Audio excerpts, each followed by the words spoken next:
Hello everyone. ये कहानी है जिन की। जिन एक ऐसी लड़की है जिसको एक रेयर डिजीज है और उसके पास जीने के लिए सिर्फ 1 ही साल बाकी बचा है, लेकिन फिर भी ये हमें हर टाइम खुशी नजर आती है क्योंकि जितने दिन उसके पास बाकी बचे हैं वो रोते हुए गंवाना नहीं चाहती। पैसे कमाना चाहती है ताकि जो उसके पीछे बाकी उसके प्यारे बचेंगे उनको थोड़ा सहारा ही दे जाए। और इसके साथ ही हमें हमारे मेल लीड को दिखाते हैं जिसका नाम बाइजू है। बाइजू बिल्कुल इसके अपोजिट है। वो एक इमॉर्टल है और 100 ऑफ ईयर से वो एक ही लाइफ जीता आ रहा है। वो ना तो बूढ़ा होता है और ना ही मरता है और एक तरह से ये लाइफ अब उसे बोरिंग लगने लगी है। वो अपनी नॉर्मल फॉर्म में वापस जाना चाहता है और अपना यही गोल अचीव करने के लिए बाइजू आजकल एक इन्वेस्टिगेशन में लगा हुआ होता है। वो एक आदमी की फोटो के थ्रू उसे एक वर्कशॉप पर तलाश करने की कोशिश करता है, लेकिन वो आदमी जैसे ही उसे वहाँ पर देखता है तो दौड़ लगा देता है और वहाँ से दूर भाग जाता है। अब बाइजू ने भी उसका पीछा किया था और वो उसके पीछे पीछे एक बस में चढ़ जाता है। उस मिस्टीरियस से इंसान का नाम डाउ था और उसके पास कुछ स्पेशल मेडिसिन थी जो कि वो बस में चढ़ते ही खा लेता है। अब बाइजू बस में उसके पास जाकर बैठ जाता है और उससे पूछने लगता है कि तुम एक हॉस्पिटल में रिसर्चर थे। ईयर 1999 में ऐसा क्या हुआ था कि तुमने सारा कुछ छोड़ा था और भाग गए थे और सारे के सारे पेशेंट्स जो उस वार्ड में थे वो भी मर गए थे। अब ये हादसा क्या है इसकी हमें अभी तो समझ नहीं आती, लेकिन डाओ कोई अच्छा इंसान नहीं लग रहा था। वो जब खुद को पकड़े जाते देखता है तो फौरन से जाकर बस ड्राइवर पर हमला कर देता है, जिसे देखकर सारे लोग बस से नीचे उतर गए थे क्योंकि वहां पर बहुत खतरा था। और फिर यहाँ पर बाइजू से रोकने की कोशिश करता है, लेकिन डाओ इतना पावरफुल हो गया था कि वो बाइजू को ही हराता जा रहा था। लेकिन यहाँ पर बाइजू एक दफा जिन की लाइफ को बचाता है जब डाओ ने उस पर हमला कर दिया था। अब बस से बाहर निकलते ही डाओ जिन को हॉस्टेज बना लेता है और वो चाहता था कि बाइजू उसका पीछा छोड़ दे, लेकिन फिर पुलिस को आते देख वो फौरन से बस में चढ़ जाता है और भागने की तैयारी में होता है। बाइजू भी उसके साथ बस में चढ़ता है। यहाँ पर उनकी ऐसी फाइट होती है कि जिसकी वजह से बस ब्रिज से नीचे पानी में गिरकर डूब जाती है। इस एक्सीडेंट के बाद लगा नहीं था कि कोई भी बचा होगा और फिर हमें पता चलता है कि जिन एक्चुअली एक हॉस्पिटल में ही काम करती है। वो वहाँ जाती है, उसका थोड़ा बहुत चेकअप होता है, हर चीज़ नॉर्मल थी। यहाँ पर उसे उसके मास्टर मिलते हैं और यही एक मास्टर ही दुनिया में उसका एक पूरा परिवार थे। उसके अलावा उसका कोई भी नहीं था। वो उसे ठीक ठाक देख बहुत खुश हो जाते हैं और फिर हमें पता चलता है कि एक्चुअली मास्टर के साथ जिन ये दोनों एक बहुत ऑड सी जॉब करते हैं, क्योंकि वो लोग मौज में जॉब करते थे डेड बॉडीज का मेकअप करने का, जब उनको फ्यूनरल के लिए रेडी किया जाता था। और ये जॉब बहुत कम लोग करते हैं। अब जब मौज में डेड बॉडीज आती हैं तो वहीं पर ही जिन डाओ की और बाइजू की बॉडी भी देखती है। उसे मरा देख वो बहुत सैड हो गई थी क्योंकि आखिर उसने उसकी जान बचाने की कोशिश की थी। अब जब वो उसे फ्रीजर में बंद कर देती है तो हमें पता चलता है कि बाइजू की बॉडी में अभी भी हीट बाकी है। और फिर हमें एक और कैरेक्टर दिखाते हैं जिसका नाम फेंग है। फेंग की एक्चुअली दादी की दादी के साथ मिलकर बाइजू ने एक बिजनेस स्टार्ट किया था जो कि अब एक बहुत बड़ी फैशन ब्रांड बन चुका है। फेंग की फैमिली अपनी 4 पीढ़ियों से बाइजू की गार्डियन बनी हुई है और अभी भी उसे इन्फॉर्मेशन कि वो एक मॉर्ज में है और जाकर उन्हें उसे रेस्क्यू करना पड़ेगा। उधर जिन बाइजू के लिए प्रेयर कर रही होती है और अपने मास्टर के साथ मिलकर यही प्रार्थना करती है कि उसका आगे का सफर अच्छा गुजरे और उसे एक नया जन्म मिले जहाँ पर वो सुरक्षित रहे। लेकिन वो मरा कहाँ था, वो तो इमॉर्टल था। वो फ्रीजर में ही पड़ा अपनी आंखें खोलता है और इसी वक्त उसकी कंडीशन बहुत खराब होने लगती है। एक्चुअली 11 बज गए थे। ये वो टाइम होता है जब रोजाना बाइजू एक डेविल में ट्रांसफॉर्म हो जाता है। ये उसकी लाइफ का एक बहुत बड़ा सीक्रेट था जो उसके क्लोज लोगों के अलावा और कोई भी नहीं जानता था। अब वो फ्रीजर में ही पड़ा तड़प रहा होता है। यहाँ से बाहर निकलने का कोई रास्ता नहीं था। इतने में जिनको वहाँ से शोर की आवाजें आती हैं। वो जाती है और उसका लॉक ओपन करती है तो उसकी डेड बॉडी स्लाइड करती हुई बाहर निकलती है और इसके साथ ही वो एक डेविल की फॉर्म में छत से चिपका हुआ होता है और वो आते ही उस पर हमला कर देता है। लेकिन जैसे ही उसने जिन को टच किया था वो वापस अपनी ठीक फॉर्म में चला जाता है, एकदम काम डाउन हो जाता है। और जैसे ही वो जिन से दूर जाता है वो दोबारा से डेविल बन जाता है। अब ये सिचुएशन उसके लिए बहुत मिस्टीरियस थी और वो बहुत बेकाबू होता जा रहा था।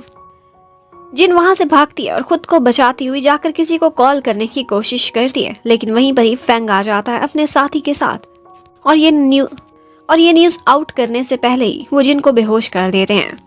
और अब बारी थी उस डेविल से निपटने की। वो दोनों मॉर्ज में जाते हैं और जाकर बाइजू को संभालने की कोशिश करते हैं जो उस वक्त एक डेविल बन चुका था। उसे संभालने के लिए एक स्पेशल नाइफ था उनके पास। उनको पहचान नहीं सकता था बल्कि उनसे लड़ाई करने लगता है और यहाँ पर काफी देर फाइट होती रहती है और इन दी एंड फेंग बाइजू के सीने में वही नाइफ घोंप देता है और इसके साथ ही वो शांत हो गया था। थोड़ी देर बाद वो नाइफ बाहर निकाल लेते हैं और इसके साथ ही बाइजू होश में आता है तो वो लोग अपने यंग मास्टर को सॉरी करते हैं क्योंकि वो रेस्क्यू में थोड़े से लेट हो गए थे। अब फैंग का तो यही कहना था कि इस लड़की को ठिकाने लगा देना चाहिए, रास्ते से हटा देते हैं वरना हमारा सीक्रेट आउट हो जाएगा। लेकिन बाइजू उनको ये काम करने से रोक देता है। वो बोलता है कि मुझे इससे कोई खतरा नहीं है। अब जिन जब सोकर उठती है तो वो हैरान थी। उसे लगा था कि उसने कल कई सपना देखा था। उसे पता चलता है कि बाइजू की बॉडी उसकी फैमिली लेकर चली गई है, लेकिन जब वो देखती है कि एक स्विच में वहां पर शॉर्ट सर्किट हुआ है तो उसे कंफर्म हो जाता है कि वो सपना नहीं था, कल रात यही हुआ था।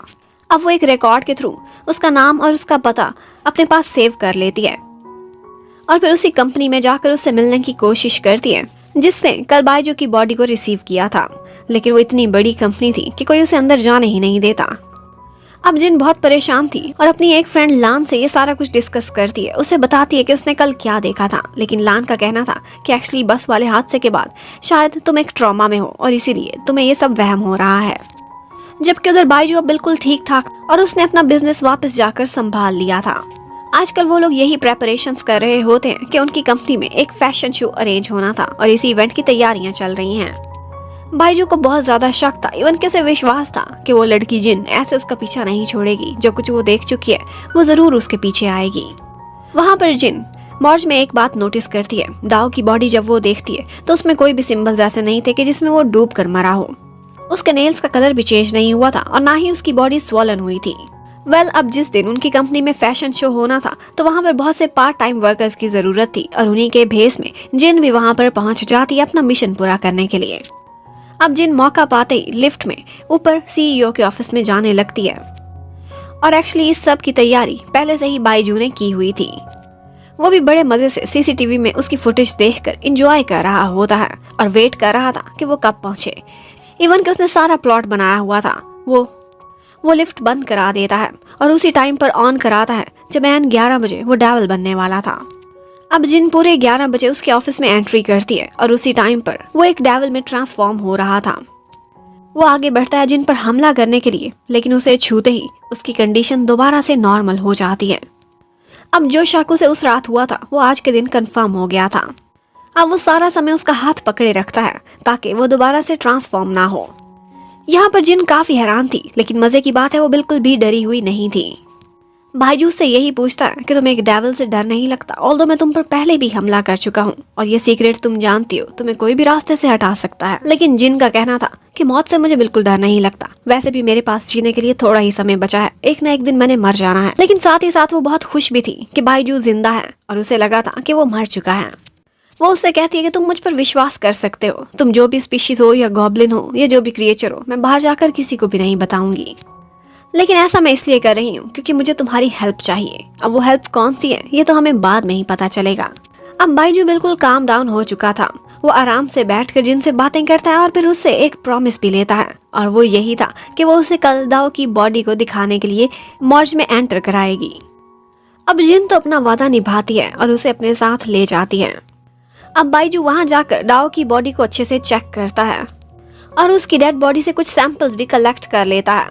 और यहाँ पर हमें पता चलता है कि एक्चुअली डाओ ने जो मेडिसिन बस में चढ़ते ही ली थी उसी की वजह से वो एकदम पावरफुल हो गया था और उसने इमॉर्टल को भी हरा दिया था एक फाइट में। और शायद उसी मेडिसिन की वजह से अभी भी उसकी बॉडी पर वो असरात नहीं है जो कि डूबकर मरने वालों को होते हैं। यहाँ पर जिन बदले में बाइजू से एक मेडिसिन मांगती है जिसके थ्रू वो मरते मरते दोबारा जिंदा हो जाए। लेकिन बाइजू का कहना था कि ये मेडिसिन मैं तुम्हें तब ही ला कर दूंगा जब तुम पहले एक दफा मरने वाली होगी, अभी तो तुम बिल्कुल ठीक ठाक फिर रही हो। अब जब बाइजू वहां से चला जाता है तो उसी टाइम पर जिन पर 2 गुंडे हमला करते हैं। वो उनसे बचती उससे पहले ही बाइजू आ जाता है और उसको रेस्क्यू करता है। वो गुंडे तो वहां से भाग गए थे, लेकिन जिन की नोज ब्लीडिंग करने लगती है। बाइजू उसे पिगी बैग कैरी करता है और अपने साथ ड्रेसिंग रूम में ले जाता है। जिन का ब्लड एक्चुअली उसके खुद के ऊपर भी लग गया था तो वही वो वाइप करने लगता है। तो यहाँ पर जिन देखकर हैरान रह गई थी क्योंकि उसकी बॉडी बहुत कमाल की थी। बाइजू उससे कहता है कि मैं 1 साल के अंदर अंदर वो फार्मूला तलाश करने की कोशिश करूंगा जिससे तुम्हारी जान बच सके, और इसके साथ ही उसे अपना फोन नंबर भी शेयर करता है। अब जब बाइजू वापस आता है तो उसके साथी उसे यही मशवरा देते हैं कि इस लड़की से दूर रहो, आज तक कोई भी विश्वास के काबिल नहीं, सिर्फ आपके करीबी लोग हैं। लेकिन बाइजू का कहना था कि मुझे उस लड़की से कोई खतरा नहीं, वो मेरी म्यूटेशन रोक सकती है और मेरे लिए यही सबसे इम्पोर्टेंट है। अब बाइजू ने फैसला किया था कि वो रोजाना रात को 11 बजे उसे अपने पास हायर करेगा ताकि वो डेविल बनने से रुक सके, और इसीलिए आज भी उसके पास जिन आई हुई होती है। अब वो जिन का हाथ पकड़कर बैठता है और वो दोनों इकट्ठे मूवीज देखते हैं। और इसी बीच एक दफा वो डेविल में ट्रांसफॉर्म होने वाला होता है कि वो फौरन से उसका हाथ पकड़ लेता है और उसके बाद उसका हाथ कभी भी नहीं छोड़ता। अब जिन उससे कहती है कि जो तुम कर रहे हो इसको हरासमेंट बोलते हैं, लेकिन बाइजू का कहना था कि मैं तुम जैसी लड़की को क्यों हरास करूंगा। ऑफ कोर्स वो ना तो उसके स्टेटस की थी और ना ही उसकी उस जैसी पर्सनैलिटी थी, पर उसे उसकी जरूरत थी, इसलिए वो उसको बहुत हैवी पेमेंट देता है और बदले में उसका हाथ पकड़े रखता है। अब नेक्स्ट डे बाइजू को अपनी फ्रेंड लान के थ्रू पता चलता है एक और डॉक्टर का। वो डॉक्टर एक्चुअली ट्रांसप्लांट के ऊपर काम कर रहा था। वो उसी से ही मिलने के लिए एक हॉस्पिटल में जाती है, लेकिन वहाँ पर अचानक से पावर ऑफ हो गई थी। उस फ्लोर पर और कोई भी नहीं था और साथ ही लिफ्ट भी बंद हो जाती है।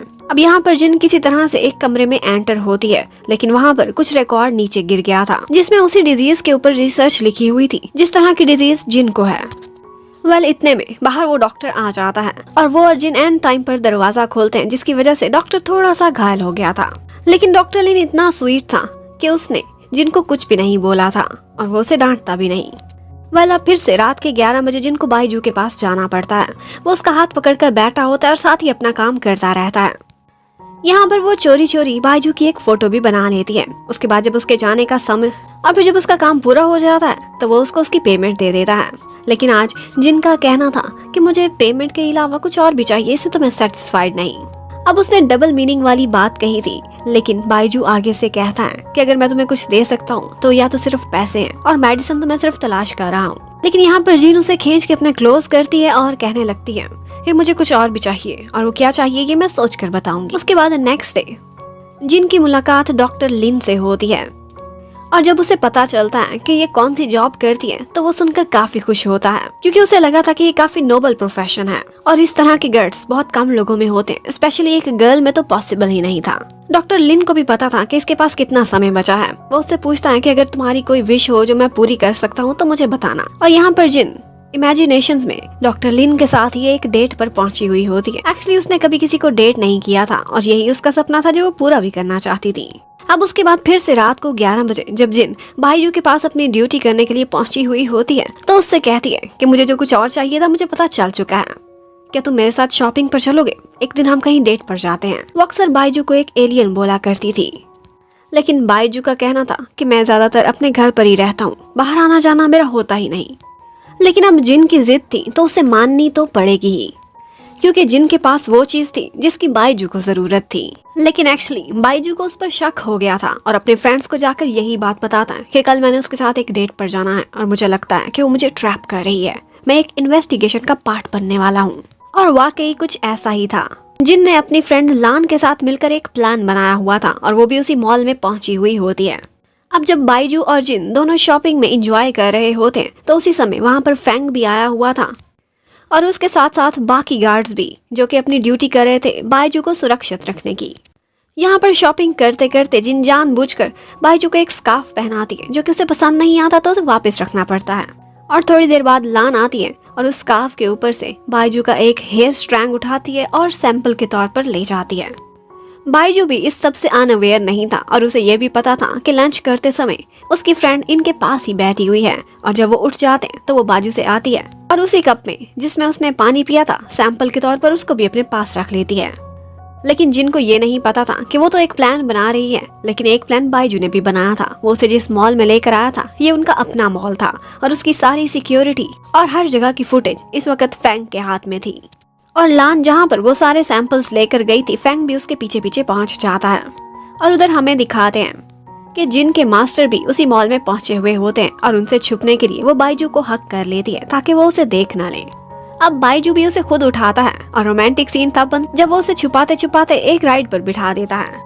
उधर फैंग थोड़ी देर बैठकर ऑर्फन डोनेशन से रिलेटेड लान से बातें करता है, लेकिन इसी बीच उसने सैंपल वहाँ से गायब भी कर लिए थे और लान को पता ही नहीं चला था।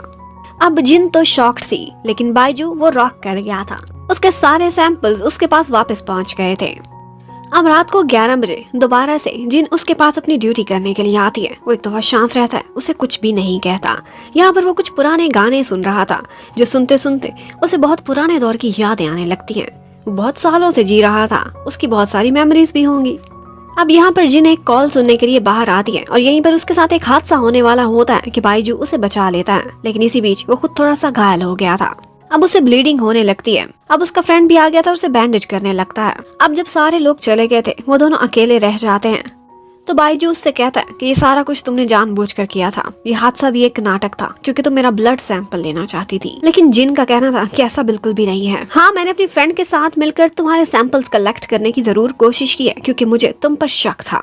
एक्चुअली उस रात जब वो मौज में आया था तो जिन पर 2 गुंडों ने अटैक किया था, वो गुंडे कोई और नहीं बल्कि बाइजू के ही आदमी थे और उसने उन्हें उनकी परफ्यूम की खुशबू से बाद में पहचान लिया था। क्योंकि एक बात जिन जान चुकी थी और वो यही थी कि बाइजू को और उसके साथियों को उस पर शक हो चुका है कि ये डाओ के लिए काम करती है और उसी के लिए उस पर इन्वेस्टिगेशन करना चाहती है। लेकिन एक्चुअली ऐसा नहीं था।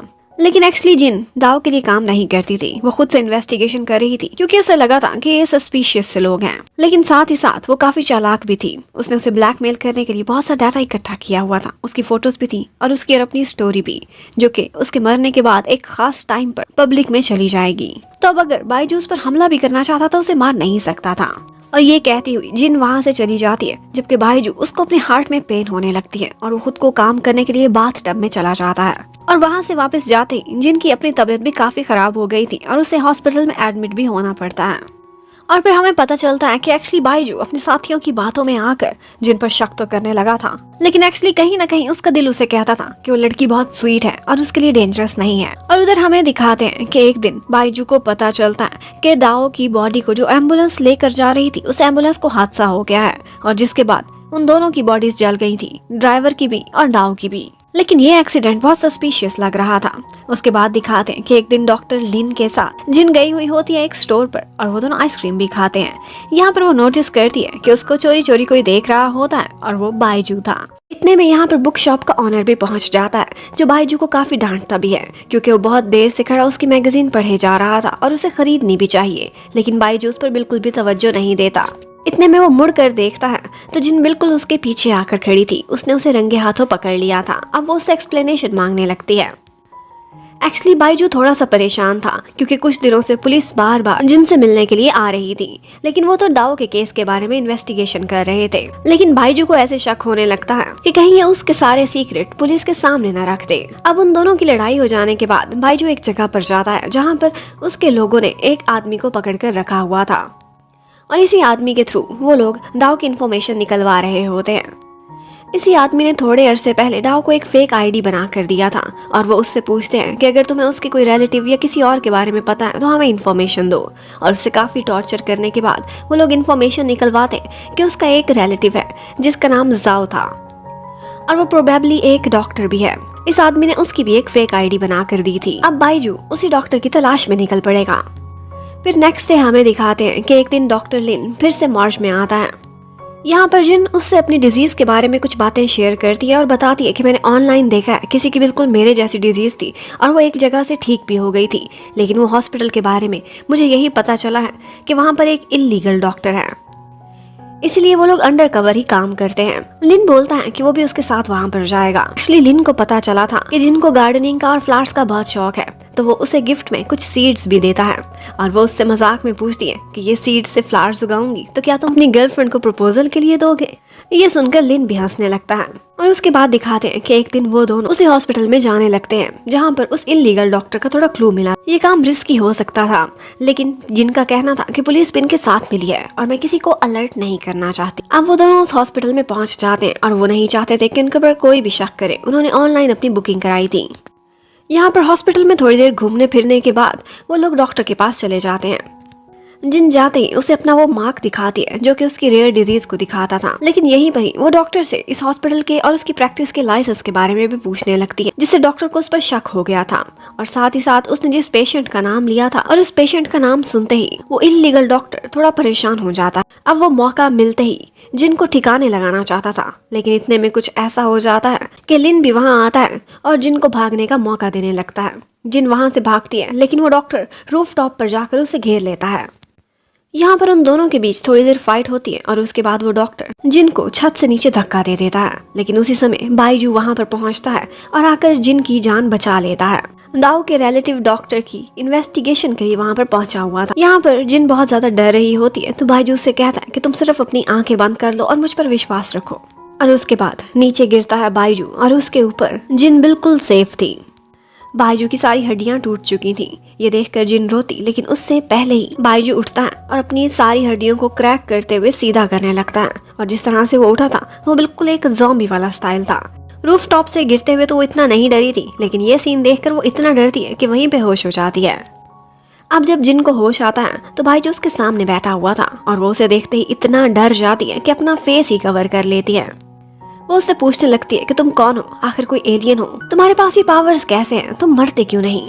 वो डरते डरते उससे ये सारा कुछ पूछ रही होती है। इतने में बाइजू उसके बिल्कुल क्लोज आकर उससे कहता है कि ऐसी जगह बहुत खतरनाक हो सकती हैं, इसलिए आइंदा ऐसी कोई हरकत करने तुमने अकेले नहीं जाना। इल्लीगल डॉक्टर और उस हॉस्पिटल के इशू से दूर रहो, क्योंकि इसके साथ बहुत डेंजरस ऑर्गेनाइजेशंस जुड़ी हुई हैं। ये ना हो कि तुम अपने मरने के टाइम से पहले ही ऊपर वाले के पास पहुंच जाओ। और साथ ही साथ ये भी वार्निंग उसे देकर जाता है कि जो कुछ भी आज तुमने देखा था यही समझो कि वो एक सपना था और उसे भुला दो। उधर हमें उसे इल्लीगल डॉक्टर को दिखाते हैं। उसको बार बार किसी के मैसेज आ रहे थे और वो भी एक रिसर्च से रिलेटेड। इससे ये कंफर्म हो जाता है कि उसका दाव से ही लिंक था और वो लोग एक मिस्टीरियस सी मेडिसिन बनाने पर रिसर्च कर रहे थे।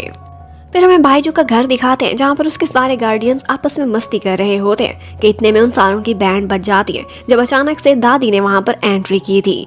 और दादी बहुत ज्यादा गॉर्जियस थी और वो आते ही उन सारों पर गुस्सा करने लगती हैं, क्योंकि उन्होंने यूरोप में बैठे बैठे डार्क वेब पर एक वीडियो देखी थी और वो वही वीडियो थी जो कल बाइजू ने ज़ॉम्बी की तरह से दोबारा जिंदा होने की परफॉर्मेंस थी। वो उनको बहुत ज्यादा डांटती हैं कि तुम लोग अपनी रिस्पॉन्सिबिलिटीज भूल गए हो, शायद सही से ये मामला क्लीन अप क्यों नहीं किया, ये फुटेज कैसे आउट हो गई, तुम लोगों को यंग मास्टर की सुरक्षा करनी है, अपने मिशन से पीछे नहीं हटना। और साथ ही साथ दादी को वो इन्फॉर्मेशन भी चाहिए थी कि जो लड़की इसके साथ थी जिन, उसका सारा बायोडाटा दो। उसी समय हमें जिन को भी दिखाते हैं। वो हॉस्पिटल में एडमिट थी। वहाँ पर डॉक्टर लिन अपने स्टूडेंट्स के साथ आता है और उसी की डिजीज को एज अ केस स्टडी अपने स्टूडेंट को सिखाने लगता है। उसके बाद वो दोनों बाहर वॉक के लिए जाते हैं और यहाँ पर वो जिन का थैंक्स भी करता है कि उसकी केस स्टडी बनी और एज थैंक्स गिविंग वो उसको एक गिफ्ट भी देता है। और वो गिफ्ट यही मैसेज देता था कि जिन को अपनी लाइफ की उम्मीद नहीं हारनी चाहिए। जिन उसका बहुत थैंक्स करती है क्योंकि उसके पास फैमिली तो थी नहीं, बस यही फ्रेंड्स थे जो उसके लिए बहुत प्रेशियस। उसके बाद रियो फेंग अपना एक कारनामा कर रहा होता है। एक्चुअली वो एक राइटर बनना चाहता था। अपना भेस बदलकर किसी तरह से भागने की कोशिश कर रहा होता है कि एंड टाइम पर वो दादी के हाथों पकड़ा जाता है। यहाँ पर दादी पहले तो उसकी काफी इंसल्ट करती हैं और कहती हैं कि हमारा सारा बिजनेस बाइजू का दिया हुआ है और तुमने उसकी सुरक्षा करनी है। लेकिन आगे से रियो फेंग का कहना था कि मेरे से ज्यादा अच्छा ये काम लिन और चैंग भी कर सकते हैं, प्लीज उनको गार्डियन बना दो और मेरी जान छोड़ो। लेकिन दादी कहती हैं कि तुम्हें तो ये भी नहीं पता कि कौन बेस्ट कैंडिडेट है। और फिर दादी उससे कहती है कि अगर उसका केयरटेकर किसी को बनाना ही है तो वो जिन होनी चाहिए। और फिर दादी के ऑर्डर्स के अकॉर्डिंग फेंग जाता है और जिन को जबरदस्ती किडनैप करता हुआ अपनी गाड़ी में बिठा लेता है और उससे सिर्फ इतना ही बोलता है कि एक्चुअली मैं तुमसे फ्रेंड बनना चाहता हूँ। अब यही मौके से फायदा उठाते हुए जिन उससे पूछती है कि जो सीन मैंने 1-2 दिन पहले देखा था ये दोबारा से जिंदा हुआ था, ये क्या पहले भी कभी हुआ है? तो फेंग उसे बताता है कि मैंने भी ये सिर्फ 2 दफा ही देखा है, एक तुम्हारी दफा और एक उससे पहले जब हम स्टूडेंट्स हुआ करते थे तो एक दफा चैंग अपनी गर्लफ्रेंड के साथ किडनैप हो गया था। तब भी ऐसे ही छत से गिरने पर चैंग की जान जाने वाली थी कि वहाँ पर बाइजू पहुँच गया था और उसने उसकी जान बचाई थी। सेम ऐसा ही सीन तब भी हुआ था।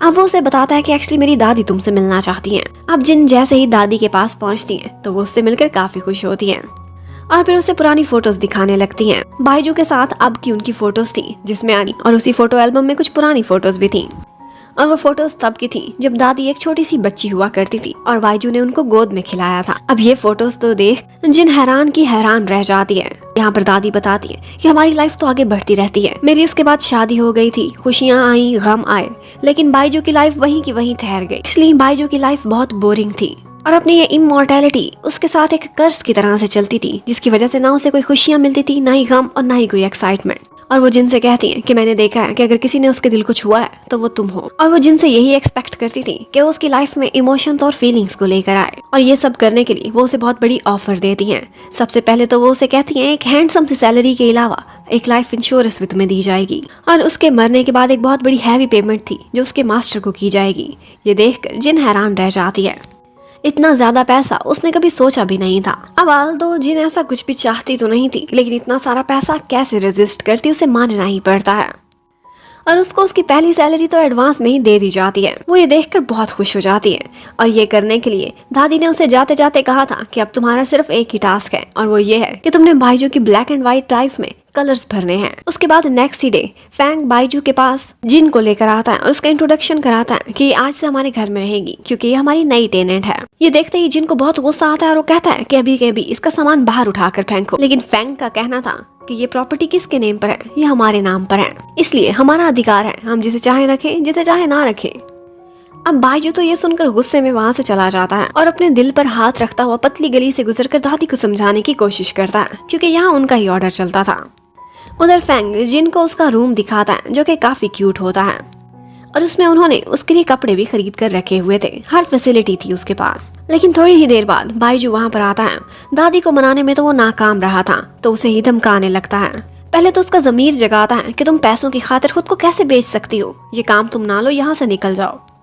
लेकिन जब जिन नहीं मानती तो उसके बाद उसे डराने की भी कोशिश करता है कि तुमने मेरा दूसरा रूप देखा ही है ना, एक दिन मैं तुम्हारी जान ले लूंगा, तुम यहाँ से जिंदा नहीं निकलोगी। लेकिन जिन पर किसी बात का कोई असर नहीं होता।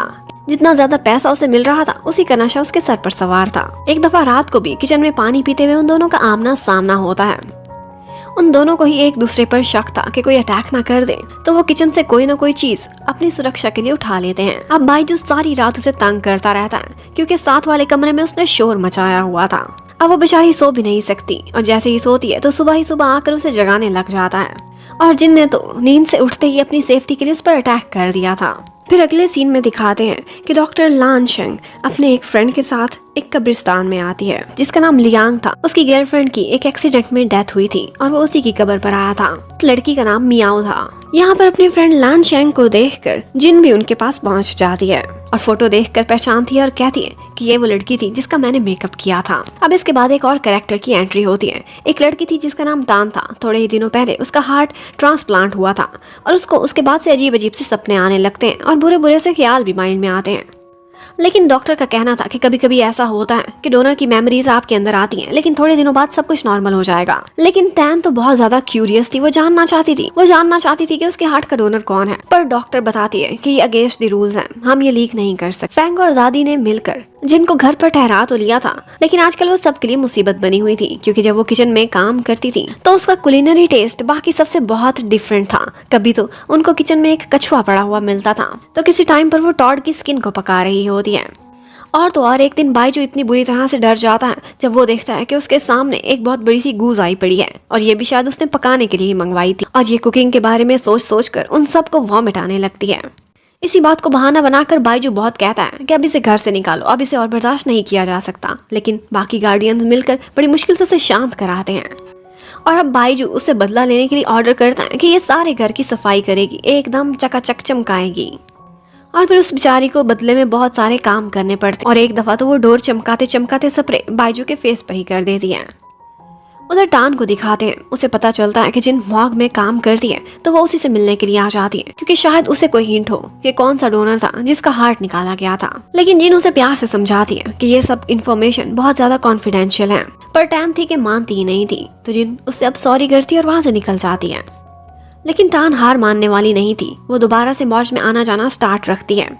यहाँ पर उसे एक लड़का क्वान भी मिलता है जो कि बहुत डेस्परेट था एक गर्लफ्रेंड बनाने के लिए और उसने टान को वी चैट पर ऐड भी कर लिया था। वो जिन का फ्रेंड था। जिन जैसे ही टान को देखती है तो पहचान जाती है कि इसके क्या मोटिव्स हो सकते हैं। वो उसे वार्निंग देती है कि तुम इस लड़की से दूर रहना। लेकिन क्वान को ऐसा लग रहा था कि शायद जिन उससे जेलस हो रही है। अब जिन इसी बात से काफी परेशान थी। रात को बाइजू भी उसके पास आकर बैठा हुआ होता है तो वो उसे बताती है कि एक्चुअली डोनर की इन्फॉर्मेशन रिसिपिएंट को इसलिए नहीं बताई जाती ताकि उसे मेंटली शांत रखा जाए।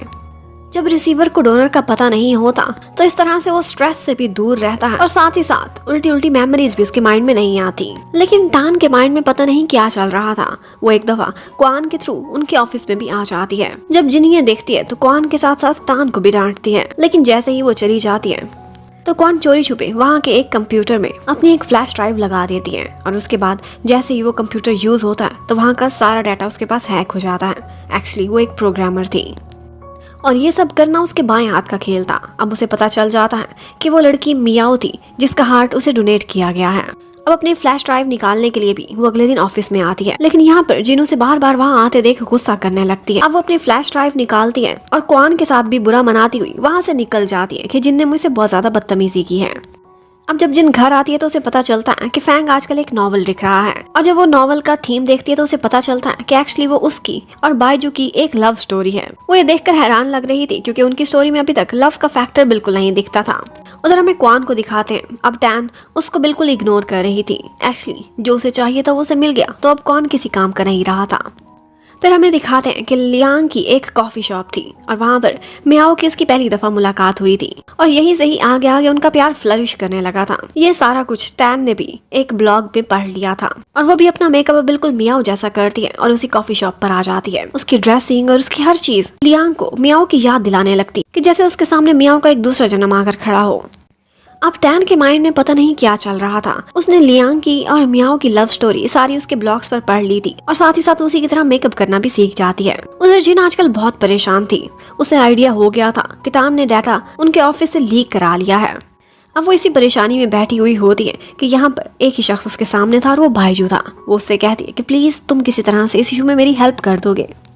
पहले तो बाइजू मानता ही नहीं है, और फिर इन दी एंड इस बात पर मान जाता है जब वो उसे रियलाइज कराती है कि तुम्हारी फेस ब्यूटी का तुम बिल्कुल भी ख्याल नहीं रखते। अगर तुम चाहो तो मेरी प्रोफेशनल सर्विसेज फ्री में ले सकते हो। मैं तुम्हारी फेशियल केयर भी करूंगी और मसाज भी दिया करूंगी। अब वो इतना मक्खन लगाती है कि इन दी एंड बाइजू मान ही जाता है। बाइजू का काम बड़ा तेज था और उसने टैन की सारी इन्फॉर्मेशन भी उसका बायोडाटा निकलवा लिया था। लेकिन जब ये इन्फॉर्मेशन आकर जिन देखती है तो वो हैरान रह गई थी। उस पर लिखा हुआ था कि इंट्रोवर्ट टाइप की लड़की है, लेकिन वो तो बिल्कुल एक सोशल बटरफ्लाई लगती थी। ये सब कुछ इतना ऑपोजिट कैसे हो सकता है, वो हैरान थी। इतने में वहाँ पर वो एक ब्राइडल स्कार्फ देखती है तो उसको बहुत पसंद आता है। अब बाइजू अपने हाथों से उसे वही स्कार्फ पहनाता है तो जिन का हार्ट भी फ्लटर करने लगता है। इतने में बाइजू उसकी कुछ फोटोज क्लिक करता है क्योंकि ये जिन की फरमाइश थी। अच्छी फोटोज लेने के लिए वो नील डाउन होता है, और ये शायद पहली दफा थी कि इतनी लंबी लाइफ में वो किसी लड़की के लिए अपने घुटनों पर आया हो। वो दोनों यही कर रहे होते हैं कि इतने में कोई ऑफिस में आने लगता है तो वो दोनों छुपकर सोफे के पीछे बैठ जाते हैं। एक्चुअली बाइजू नहीं चाहता था कि उसका ये रूप कोई भी और देखे। जिस तरह से वो जिन के साथ घुलने मिलने लगा था, ये वो पहली लड़की थी जो सदियों में उसके सामने आई थी। अब इस तरह से छुपना उन दोनों को हंसा भी देता है। यहाँ पर बाइजू पहली दफा दिल से हंसा था, और जिन भी उसे इस तरह से हंसते देख काफी खुश हो जाती है। उधर हमें टैन को दिखाते हैं। शैंग एक दफा लियांग से मिलने के लिए आई होती है तो वो उस पर नजर रखे हुए थी, और जब भी कोई लड़की लियांग के करीब आती थी तो उसे बहुत गुस्सा आता था। उसकी आंखों में खून उतर आता है और उसके दिल में भी पेन होने लगती है। उसके बाद हमें दिखाते हैं कि एक दिन बाइजू बुके उठाए जिन के ऑफिस की तरफ आ रहा होता है जहाँ वो मॉर्च में काम करती थी। लेकिन वो जब सामने से उसे आते हुए देखता है तो वो डॉक्टर लिन के साथ थी और वो दोनों बड़े मजे से बातें कर रहे थे। वो चोरी छुपे उनकी बातें सुनने लगता है। उसे समझ नहीं आ रही थी कि वो क्यों कर रहा है, लेकिन फिर भी वो क्यूरियस था। यहाँ पर जिन लिन को सी ऑफ करते हुए उससे हैंडशेक करती है, और ये सारा कुछ देखकर बाइजू बहुत जेलस होता है कि लिन ने इतनी देर से कस के उसका हाथ पकड़ा हुआ है। ये कैसा ठरकी इंसान है, कब इसका हाथ छोड़ेगा। वेल, जब लिन चला जाता है तो बाइजू भी जिन के सामने आता है और फिर उससे ये कह देता है कि मैं तो सिर्फ कब्रिस्तान जाने आया था और वहीं पर ही ये फूल रखने थे। अब जिन भी उसके साथ साथ जाती है तो वो उसे दिखाता है एक बूढ़े से अंकल की ग्रेव थी। वो बताता है कि ये मेरा क्लासमेट हुआ करता था और ये सोल्जर था, बाद में इसकी डेथ हो गई। अब उसके बाद वो एक और कब्र पर भी जाता है। वो एक बूढ़ी सी लेडी की थी। जिन उससे पूछती है कि ये क्या तुम्हारी एक्स गर्लफ्रेंड है, लेकिन वो कहता है एक्स गर्लफ्रेंड तो है पर मेरी नहीं, उस सोल्जर की। अब उस कब्रिस्तान का चक्कर लगाने के बाद बाइजू मॉर्च में जाकर इस तरह से लेट जाता है कि मानो मर गया हो। लेकिन एक्चुअली उसने जिन से फरमाइश की थी कि वो कॉफिन में लेट कर डेथ को एक्सपीरियंस करना चाहता है, क्योंकि उसे लगता था कि शायद वो रियल में ये सब एक्सपीरियंस नहीं कर सकता। यहाँ पर जिन उससे कहती है कि मेरे मास्टर की एक ही विश है और वो ये है कि मरने से पहले मेरी लाइफ में कोई लड़का आए जिसके साथ मैं डेट पर जाऊँ, एंजॉय करूँ, मेरी लाइफ में भी प्यार आए। लेकिन बाइजू आगे से कहता है कि ठीक है कोई आ भी जाए, लेकिन क्या तुम्हारे मास्टर ने ये सोचा है कि वो मिस्टर हूएवर तुम्हारे मरने के बाद उसका क्या होगा? क्या तुम्हारे जाने के बाद वो दिल से तुम्हें निकाल पाएगा, तुम्हें भूल के आगे मूव कर सकेगा? अब ये बात वाकई हैरान कर देने वाली थी। जिन उससे पूछने लगती है कि क्या तुम्हें कभी किसी से प्यार हुआ है? लेकिन बाइजू का कहना था कि अगर मुझे हुआ है तो सिर्फ अपने पेरेंट्स से था या फिर अपने गार्डियन, यानी कि उसकी इतनी लंबी लाइफ में कभी उसे प्यार नहीं हुआ और उसकी कोई भी गर्लफ्रेंड नहीं बनी। अब ये सुनकर तो जिन सरप्राइज रह जाती और इसी बारे में उससे और भी बातें पूछने लगती है। तो अब यहाँ पर जिन बाइजू से कहती है कि जैसा कि हम दोनों ही नॉर्मल इंसान नहीं हैं, ना तुमने किसी को पहले कभी डेट किया है और ना ही मैंने, तो क्यों ना तुम मुझे डेट करके ट्राई ही कर लो। और ये बात सुनते ही बाइजू की दिल की धड़कनें आउट ऑफ कंट्रोल होने लगती हैं और वो उसका हाथ पकड़कर फौरन से दोबारा कॉफिन में लेट जाता है। अब यहाँ पर ऊपर से जिन के मास्टर आ जाते हैं और उनको देखते ही उसने बाइजू को वहां से छुपा दिया था। और मास्टर के चले जाने के बाद जब जिन मुड़ती है तो यहाँ पर बाइजू उसे एक दफा फिर से डरा देता है। अब उसके बाद जब जिन रात को घर पर होती है तो फेंग उसके पास आकर उसे इंस्ट्रक्शंस देता है और कहता है कि पिछले 100 साल में तुम वो पहली केयर टेकर हो जो कि हमारी फैमिली से बाहर बाइजू का ख्याल रख रही है। और उसका ये भी ऑर्डर था कि जो 2 घंटे जिसमें वो डेविल बनता है 11 से 1 बजे तक, तब तुम उसका साथ बिल्कुल भी नहीं छोड़ सकते। एक्चुअली ये सारा कुछ फेंग इसलिए कर रहा था क्योंकि आज रात उसने प्लान बनाया था कि वो जिन को वहां से डरा कर भगाना चाहता है।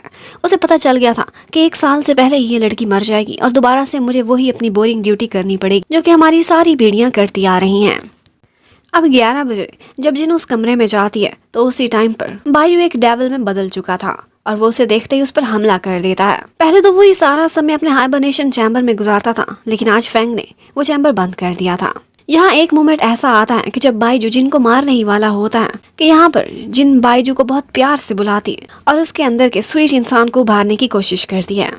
बाहर बैठे चैंग को और फेंग को ऐसा लगा था कि शायद अब वो मारी गई है इसलिए आवाजें आना बंद हो गई हैं, लेकिन इनफैक्ट जिन ने बाइजू को दोबारा से नॉर्मल कर दिया था। यहाँ पर बाइजू को भी साफ समझ आ जाती है कि आज फेंग ने कौन सी चाल चली थी। एक्चुअली वो चाहता था कि जिन डर के यहाँ से भाग जाए या फिर मारी जाए और उसके बाद उसकी पोजीशन चैंग को संभालनी पड़े और वो आज़ाद हो जाए। यहाँ पर बाइजू पहली दफ़ा जिन को बताता है कि बेशक मैं इमॉर्टल हूँ, लेकिन जब भी मेरे में बदलाव आता है मुझे बहुत पेन होती है। मुझे लगता है कि जैसे मेरी हर नर्व ब्लास्ट हो रही है। और फिर हमें फ्लैशबैक में दिखाते हैं कि एक्चुअली वो एक सोल्जर हुआ करता था। एक दफ़ा वो पैराशूट से नीचे उतर रहा था कि एक मैजिकल पत्थर से उसका सर टकराया था। उसमें से एक स्पेशल सी लाइट निकली थी जिसके बाद उसके हर घाव ठीक हो गए थे। और उसके बाद उसे फेंग के दादा मिले थे जिन्होंने उसका ख्याल रखा था। और यहीं पर ही एक और हादसा होता है, एक एवलांश था और उससे वो दादाजी की जान भी बचाता है, जिसके बाद से वो लोग उसके गार्डियन बन गए थे और उनका सीक्रेट उन्होंने अपना लिया था और पीढ़ियों में चलता आ रहा था। अब यहाँ पर आगे से जिन उसे कहती है कि आपसे तुम्हारी गार्डियन मैं हूँ, तुम मेरे हाथों में हो और मैं तुम्हारी हेल्प जरूर करूंगी तुम्हारी जिंदगी में बदलाव लाने के लिए। लेकिन बाइजू का कहना था कि मैं 100 साल से ज्यादा जी चुका हूँ, 1 साल से कम अरसा है तुम्हारे पास जीने के लिए और ये छोटा सा टाइम मेरे लिए एक ब्लिंक ऑफ आई के बराबर है। इसमें तुम क्या कर सकती हो, क्या बदल सकती हो। लेकिन जिनका कहना था मैं हिम्मत हारने वालों में से नहीं, क्यों ना इस 1 साल को यूज करके हम दोनों मिलकर कोई क्लू तलाश करें। लेकिन बाइजू को उसका आइडिया बिल्कुल पसंद नहीं आ रहा था। यहाँ जिन उस पर जोर जबरदस्ती करने लगती है, उसे पीछे से आकर हक भी कर लेती है और कहती है कि प्लीज मान जाओ। पहले तो वो उसे बातें सुनाता है पर इन दी एंड वो मान ही जाता है और जैसे ही कोई कमरे में आने लगता है तो वो दोनों ऐसे नॉर्मल होकर बैठ जाते हैं कि जैसे कुछ हुआ ही ना हो। और फिर इस कारनामे की सजा के तौर पर दादी फेंग के सारे कार्ड्स को काट कर फेंक देती हैं।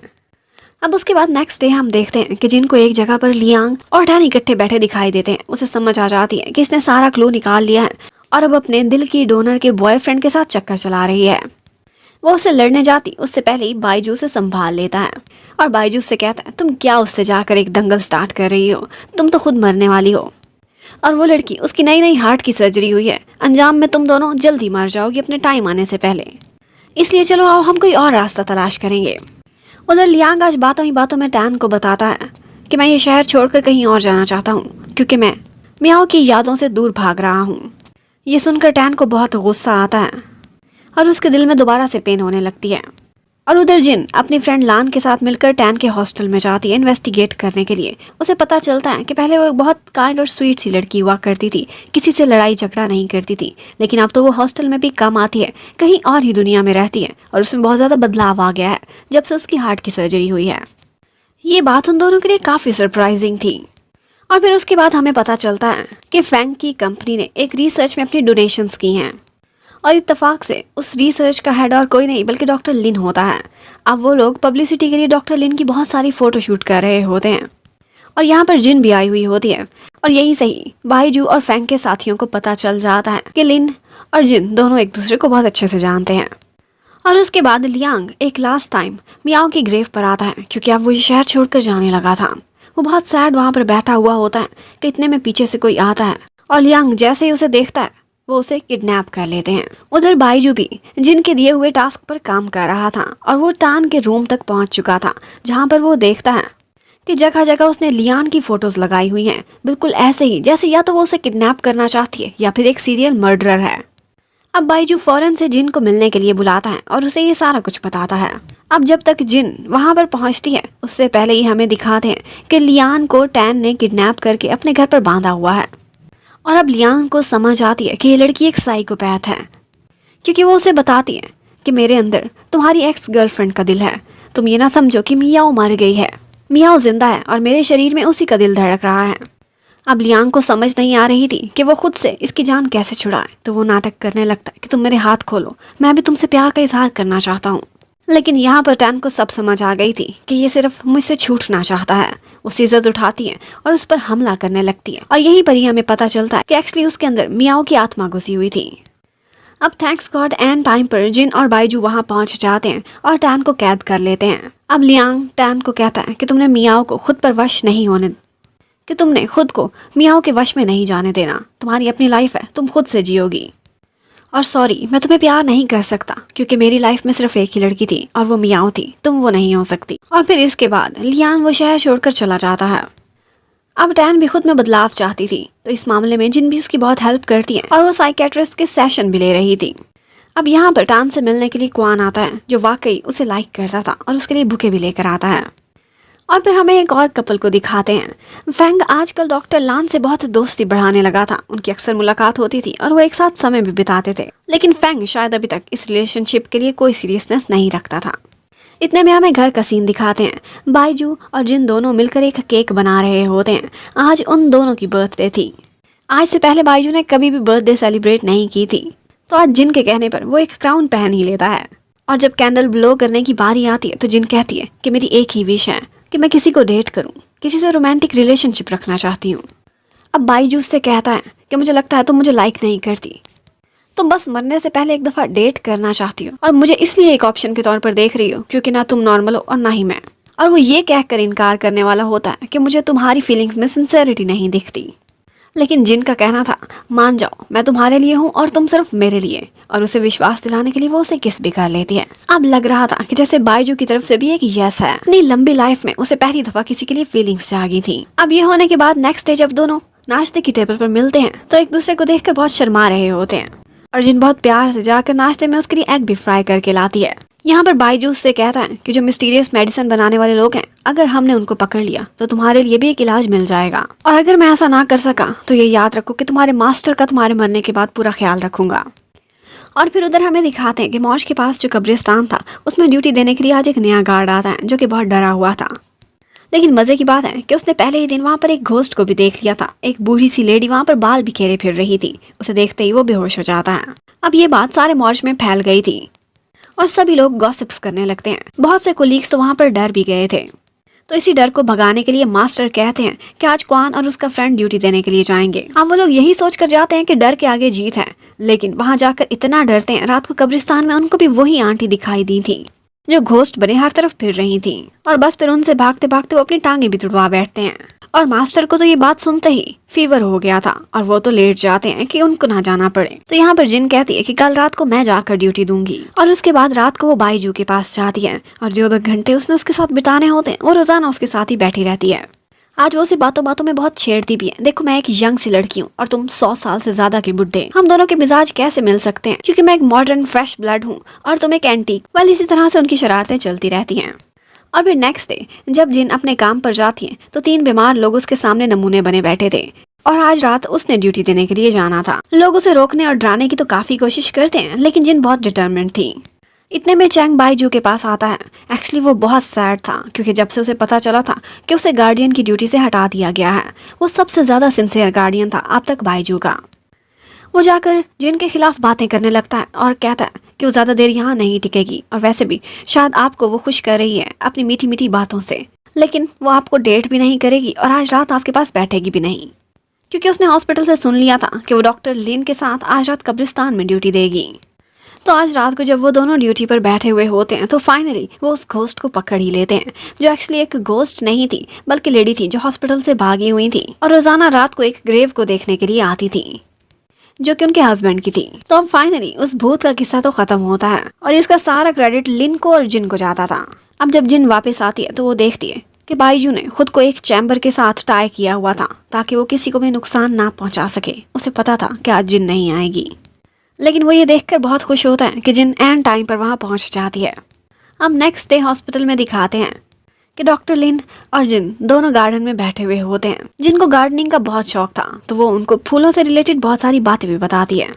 और यहीं पर ही बातें करते करते लिन थोड़ा सा सैड हो जाता है क्योंकि जिन थोड़े ही दिनों की मेहमान है। पता नहीं तब तक उसकी बीमारी का क्योर कोई मिलेगा कि नहीं, वो यही सोचकर परेशान था। यहाँ पर बातों बातों में डॉक्टर लिन बहुत प्यार से उसके सर पर हाथ फेरता है, लेकिन यहाँ पर कोई उनकी वीडियो बना लेता है और वो चैंग था। और यही वीडियो जाकर वो दिखाता है सीधा बाइजू को और कहता है कि देखा वो डबल गेम खेल रही है, इधर तुम्हें खुश रखती है और दूसरी तरफ वो असल में लिन को चाहती है। तुम्हारे लिए तो वो सिर्फ पैसे के लिए काम करती है। अब बाइजू का बहुत ज़्यादा मूड ख़राब हो गया था और जैसे ही रात को जिन वापस आती है अपने काम से तो वो उसके साथ बैठकर कुछ खेलना चाहती थी, एक नई गेम।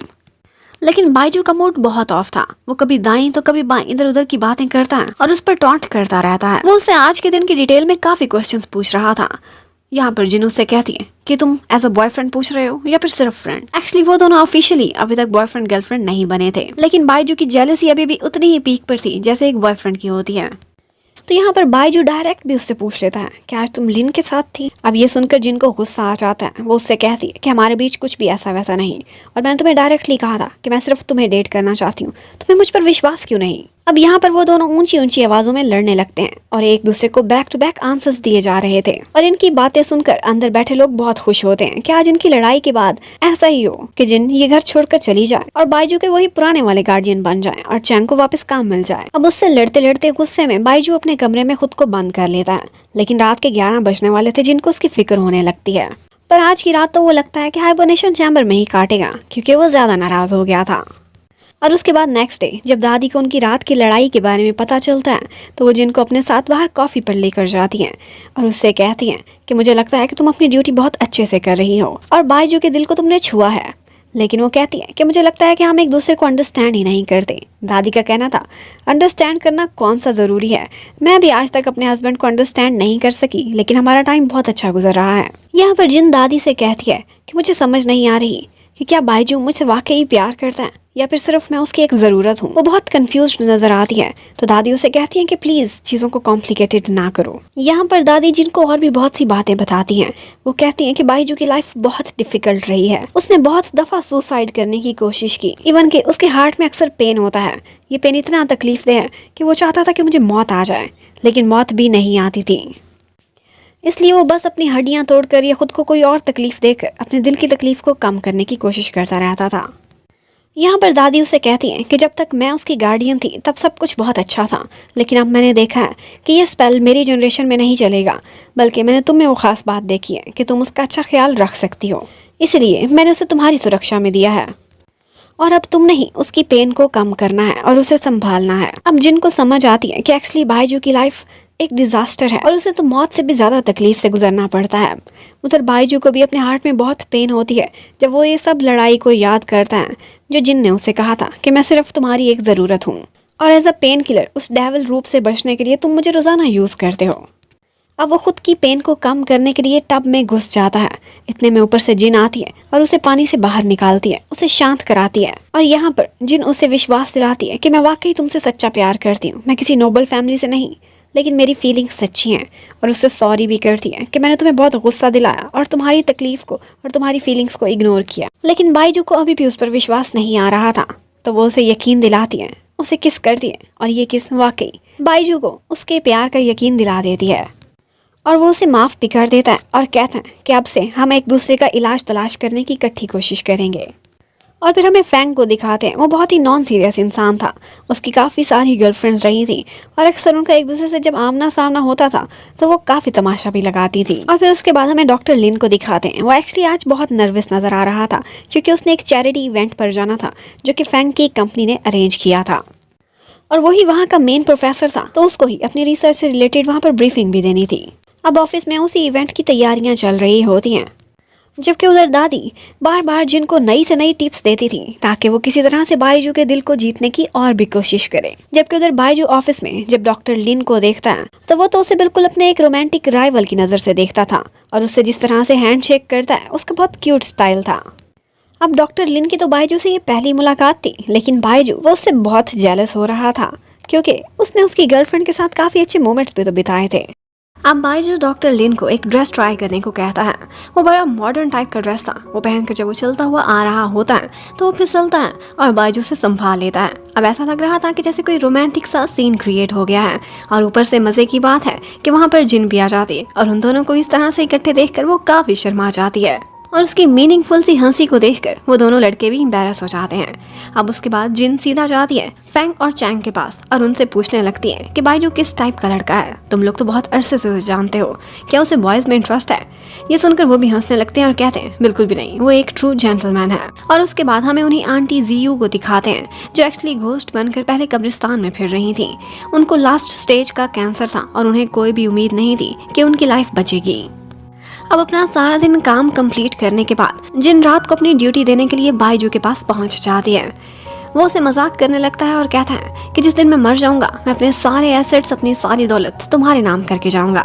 अब जिन भी हंसने लगती है और मजाक में कंटिन्यू करती है, ठीक है फिर उसके बाद मैं भी दूसरी शादी कर लूंगी।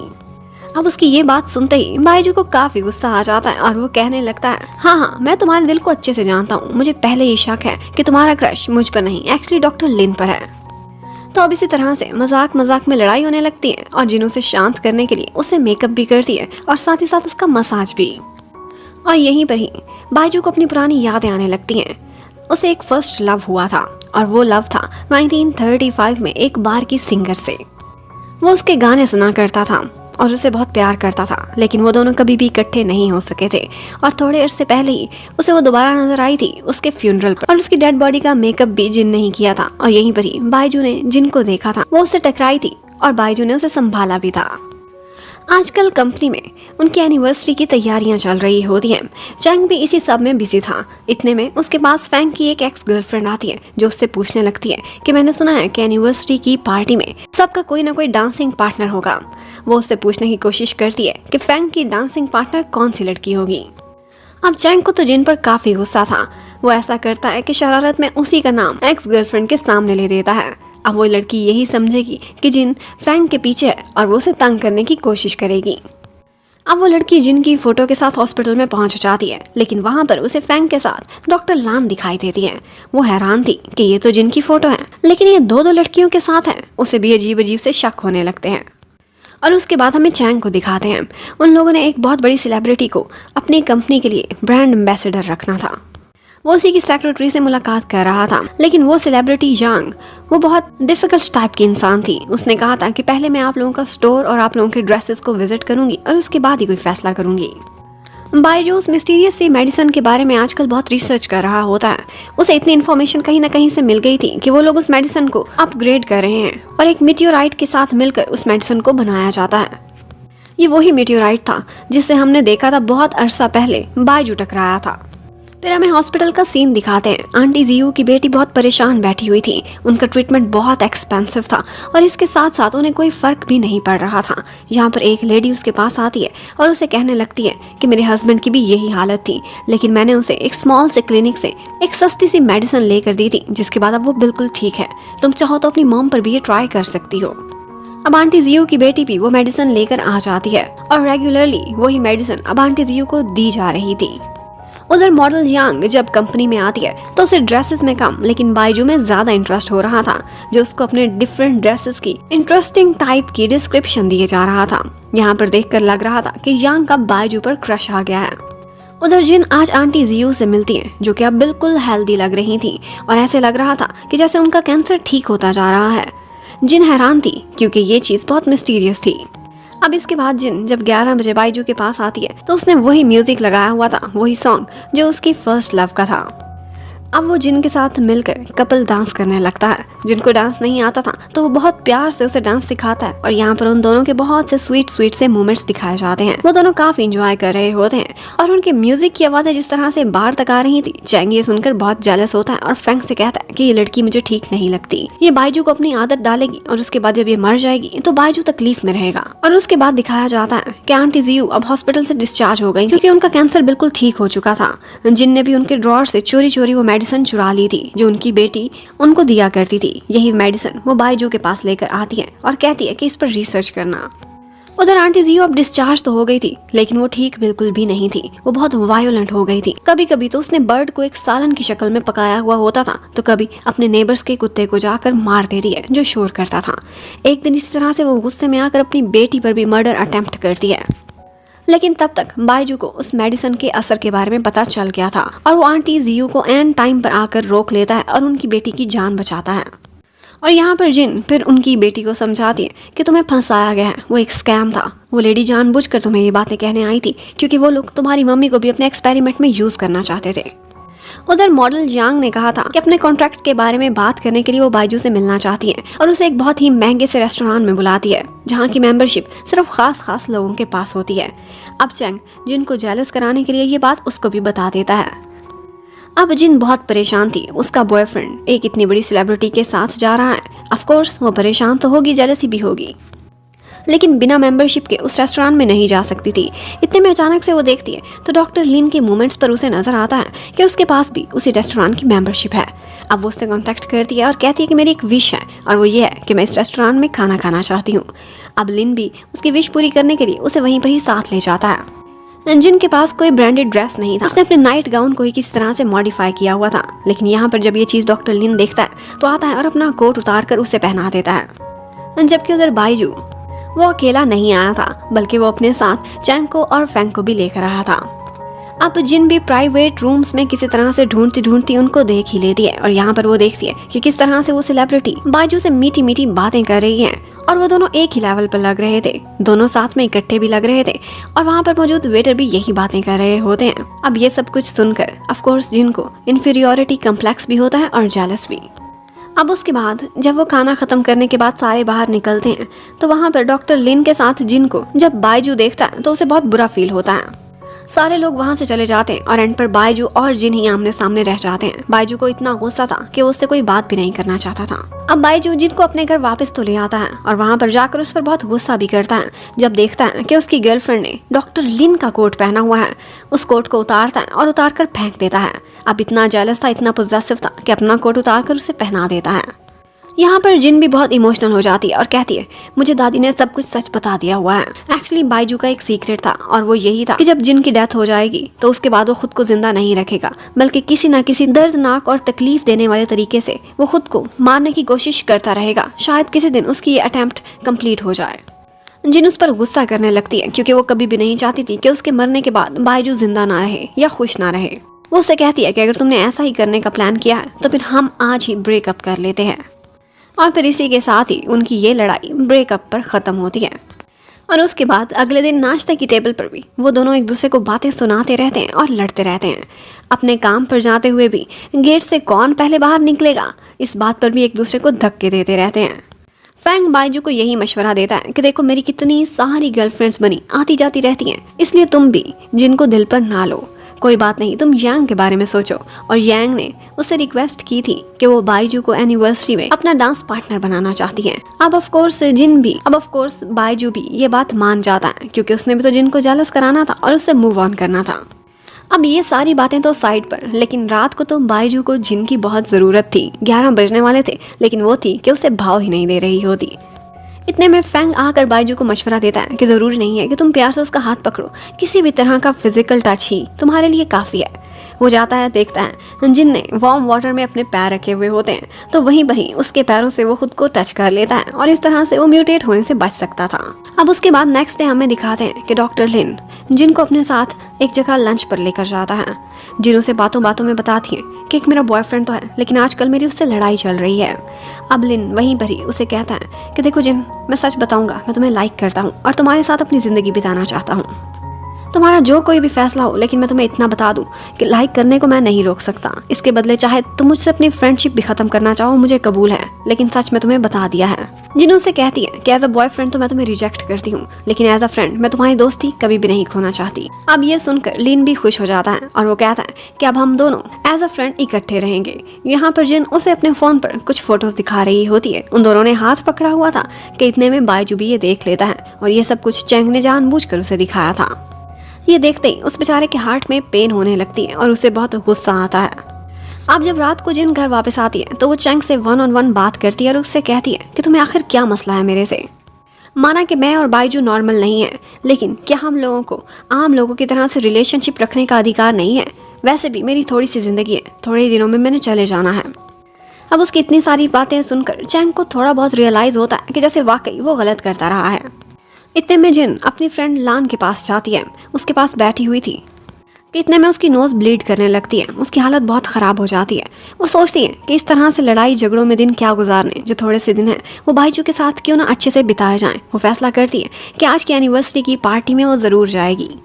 अब वो और लान दोनों स्टोर पर जाती हैं और अपने लिए कोई अच्छा सा पार्टी के लिए ड्रेस सिलेक्ट कर रही होती है कि यहीं पर ही उनकी मुलाकात ग्रैंड माँ से भी हो जाती है, जो उनकी बहुत ज़्यादा हेल्प करती है उनकी स्टाइलिंग करने में और उनको फटाफट पार्टी के लिए रेडी करा देती हैं। जिन बहुत ज़्यादा सुंदर लग रही थी। अब वो जैसे ही पार्टी में बाहर निकलती है, डॉक्टर लिन वहाँ पर खड़ा होता है। इतने में वो बाइजू को देखती है तो बाइजू उसी सेलिब्रिटी के साथ मौजूद था। बाइजू को बहुत गुस्सा आता है जब वो जिन को और लिन को इकट्ठे देखता है। अब वो यांग के साथ ही कपल डांस करने लगता है। ये देखकर जिन का दिल टूट जाता है। वो तो उसी की खातिर वहाँ पर आई थी। अब उसे जेलस कराने के लिए वो लिन के साथ डांस करना स्टार्ट कर देती है, लेकिन इतना कुछ बाइजू का दिल बर्दाश्त नहीं कर पाता और उसे हार्ट में पेन होने लगती है। वो कोलैप्स होता उससे पहले ही जिन उसके पास पहुँच जाती है। अब वो ठीक हो गया था, लेकिन उसे पकड़कर अपने साथ पार्टी से बाहर ले जाता है। वहाँ पर जाकर जिन उससे बहुत लड़ती है, उसे बहुत डांटती है, कहती है कि मैं इतना तैयार होकर सिर्फ तुम्हारे लिए आई थी और तुम उसके पार्टनर बन गए। मेरा दिल बहुत छोटा है और बहुत नाजुक भी, शीशे की तरह टूट जाता है। अब बाइजू से मनाना चाहता था, कुछ एक्सप्लेन करना चाहता था, लेकिन उसकी गर्लफ्रेंड कुछ भी नहीं सुन रही होती। तो यहाँ पर वो उसे चुप कराता है और मनाने के लिए फौरन से उसे किस कर लेता है। और फिर हमें पता चलता है कि एक्चुअली बाइजू ने जिन को और चैंग को बातें करते हुए देख लिया था और उसे सब पता चल जाता है कि उनके बीच कन्फ्यूजन्स पैदा करने वाला और कोई नहीं बल्कि चैंग ही है।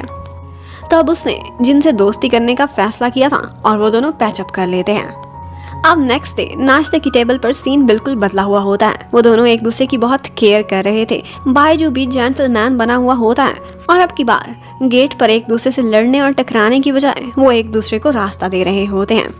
चैंग भी ये देखकर हैरान था कि आज मौसम में बहुत बदलाव आया हुआ है। वो जेलस हो जाता है और जब बाइजू बहुत प्यार से लवी डवी बनकर जिनको बाय बाय कर रहा होता है तो तभी वो तेजी से गाड़ी को भगा कर वहाँ से ले जाता है। अब आंटी जियो की भी डेथ हो गई थी और इसी बारे में वो डॉक्टर लिन से भी बात करती है और बताती है कि वो कोई मिस्टीरियस सी मेडिसिन यूज कर रही थी। अब उसके बाद जब वो घर जाती है तो वो बाइजू को बताती है कि नेक्स्ट डे उसने एक वॉलंटियर कैंप में डॉक्टर लिन के साथ कहीं पर जाना है। ये सुनकर बाइजू बहुत जेलस होता, लेकिन काम तो काम था, जिनको तो करना ही पड़ेगा। अब नेक्स्ट डे वो वही ऑर्गन डोनेशन कैंप में पहुंची हुई होती है। वहां पर एक ऑफिसर सू भी आता है। इस ऑफिसर सू के साथ जिन बहुत अरसे से कांटेक्ट में थी, जब से वो दावू वाला मामला हुआ था। उस केस में जो भी प्रोग्रेस होती थी जिन और ऑफिसर सू दोनों एक दूसरे से शेयर करते थे। ऑफिसर सू का एक बेटा था जो कि ब्लाइंड था। वो वहाँ पर एक फॉर्म फिल करता है। उसकी विश थी कि जब कभी भी ऑफिसर सू को कुछ हो तो उसकी आइज उसके बेटे को डोनेट कर दी जाए। अब कुछ दिनों बाद दिखाते हैं कि ऑफिसर सू को एक बहुत ही अजीब सी कॉल आती है, जिसके बाद वो बहुत गुस्से में आ गया था और वो बहुत रैश ड्राइविंग करने लगता है। इतने में एक ट्रक आता है जो उसे टक्कर मार देता है और वहीं पर ही वो बहुत ज़्यादा जख्मी हो गया था। अब उसे हॉस्पिटल में ट्रांसफ़र कर दिया जाता है, लेकिन उसकी हालत बहुत ज़्यादा ख़राब थी। अब एक दिन बाद मिसेस सू आती है और जिन से मिलती है।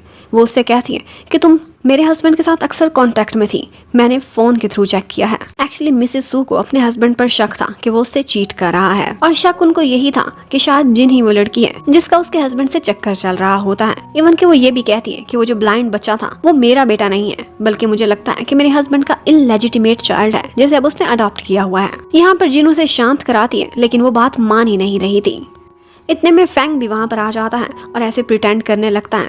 कहता है कि जिन मेरी गर्लफ्रेंड है और हमें जल्दी में कहीं जाना है ताकि मिसेस सू से तंग ना करे। एक्चुअली बाइजू ने ही फैंग को वहाँ पर भेजा था कि वो जाकर जिन की हेल्प करे। अब एक दफा तो जिन बच जाती है, लेकिन नेक्स्ट डे जब वो हॉस्पिटल से निकल रही होती है तो वहाँ पर फिर से मिसेस सू आ जाती है। लेकिन अब कहीं ना कहीं इन्वेस्टिगेशन से उसे इतना पता चल गया था कि वो लड़की जिन नहीं हो सकती।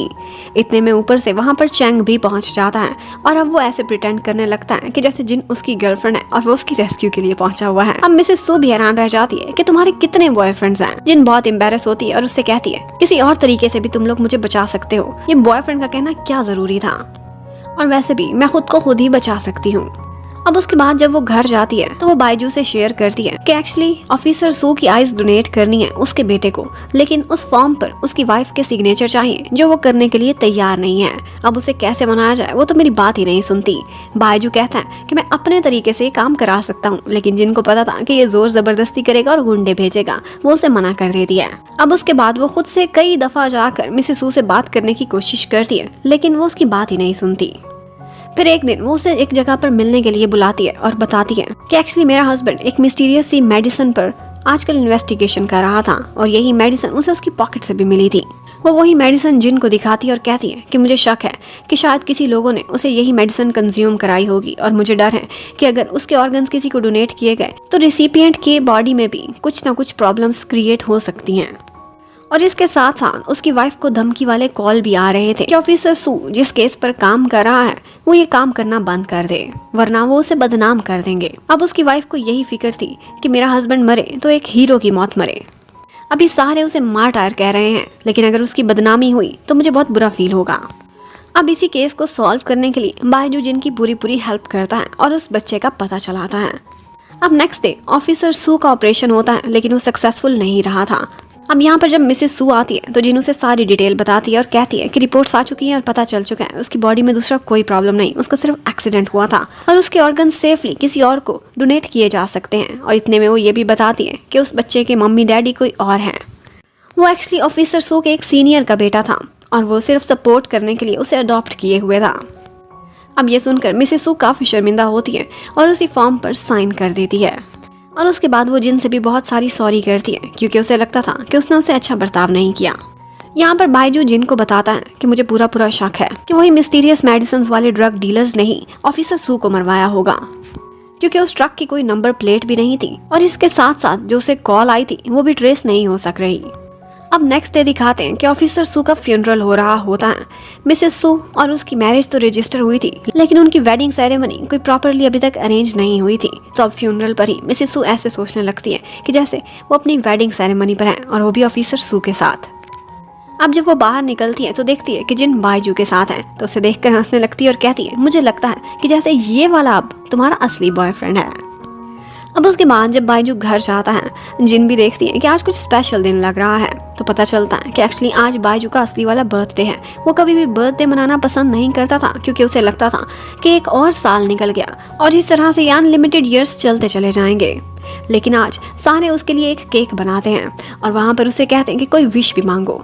वो विश मांगता है, लेकिन उसकी सबसे इम्पोर्टेंट विश यही थी कि वो जिन से शादी करना चाहता है। लेकिन जिन यहाँ पर बात को बदल देती है, जिसकी वजह से बाहर जाकर जब जिन देखती है तो थोड़ी देर बाद बायजू सैड बैठा हुआ होता है। वो उससे कहता है कि तुमने मुझे क्यों रिजेक्ट किया है। जिन कहती है कि मैं तुमसे शादी के लिए तभी मानूंगी जब तुम मुझसे वादा करोगे और मुझे विश्वास दिलाओगे कि मेरे मरने के बाद तुम खुश रहोगे और खुद को कोई भी नुकसान नहीं पहुंचाओगे। उधर हमें डॉक्टर लिन को दिखाते हैं। वो आजकल बहुत रिसर्च कर रहा होता है। वो एक्चुअली वाकई जिन की बीमारी को ट्रीट करना चाहता था और इसीलिए वो बहुत सारे रिसर्चर्स से कांटेक्ट में था। उधर बायजू जब ऑफिस में जाता है तो उसके पास उसका एक गार्डियन क्वीन टू आता है और क्वीन टू उसके लिए आज बर्थडे प्रेजेंट लेकर आया था।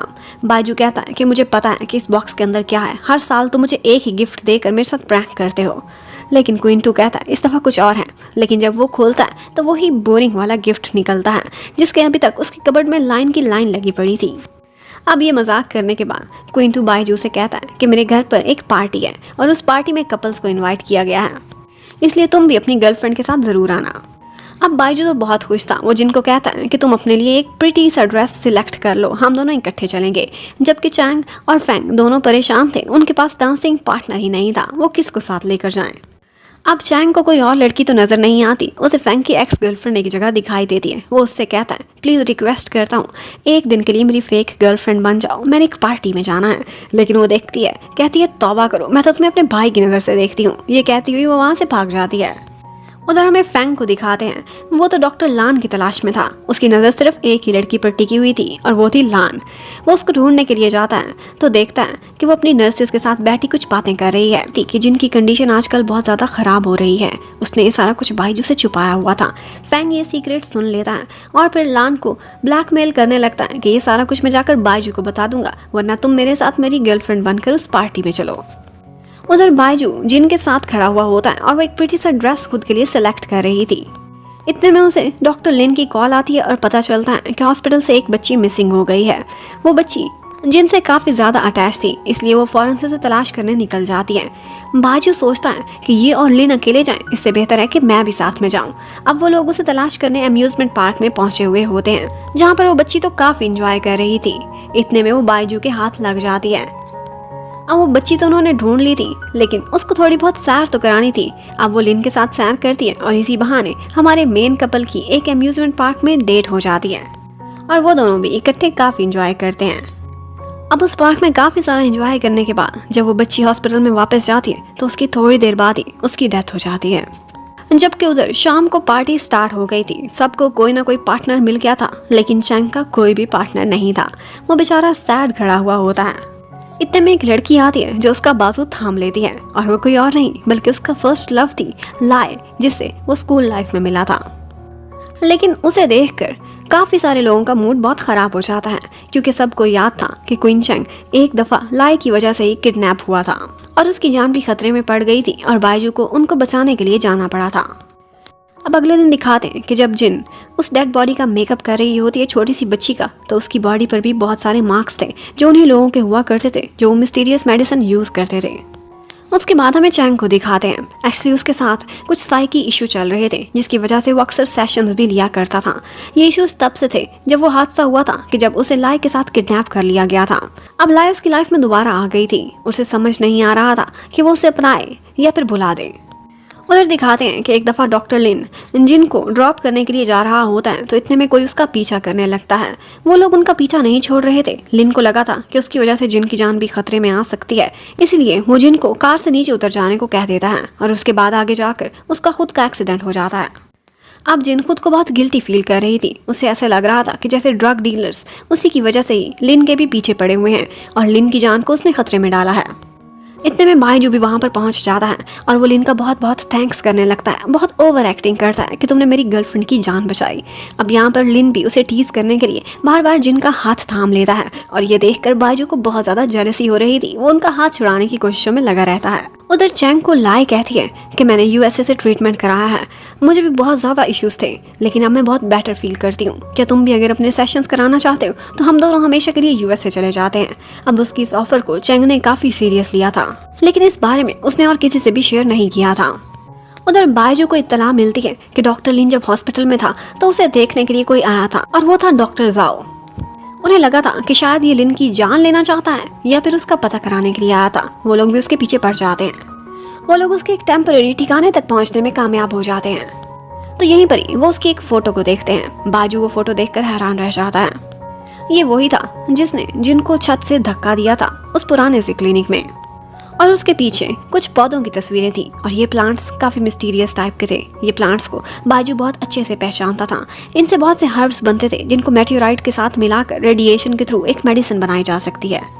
इन प्लांट्स को वो बहुत अरसे से तलाश करने की कोशिश कर रहा था। फिर उसके बाद हमें चैंग को दिखाते हैं जो कि आजकल लाई के साथ काफ़ी हैंग आउट कर रहा होता है। एक जगह वो पार्टी में जाता है तो वहाँ पर एक फड्डा हो जाता है, जिसकी वजह से उसकी काफ़ी मारपीट हो गई थी क्योंकि एक लड़के ने लाई से बदतमीजी की थी। चैंग बहुत ज़्यादा एग्रेसिव हो गया था, इसी वजह से उसे ट्रीटमेंट करने के लिए एक हॉस्पिटल में एडमिट किया जाता है। अब जब तक डॉक्टर्स उसे मेंटली क्लियर नहीं कर देते उसे उसी हॉस्पिटल में रहना पड़ेगा।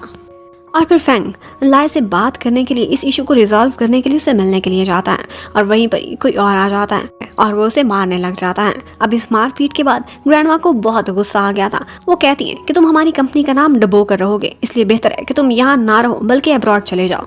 वो नहीं मानता, लेकिन वो ज़बरदस्ती उसे भेजना चाहती थी। लेकिन ऐसे मौका पर डॉक्टर लान उसकी हेल्प करने का वादा करती है। अब वो किसी तरह से अपने बॉडीगार्ड्स को डॉज करके एक टॉयलेट में जाता है और वहाँ से वो लोग मेकअप करके ऐसे निकलते हैं कि जैसे कुछ और ही लोग हैं। और फिर लान फैंग को अपने साथ लेकर वहाँ से भगाकर चली जाती है।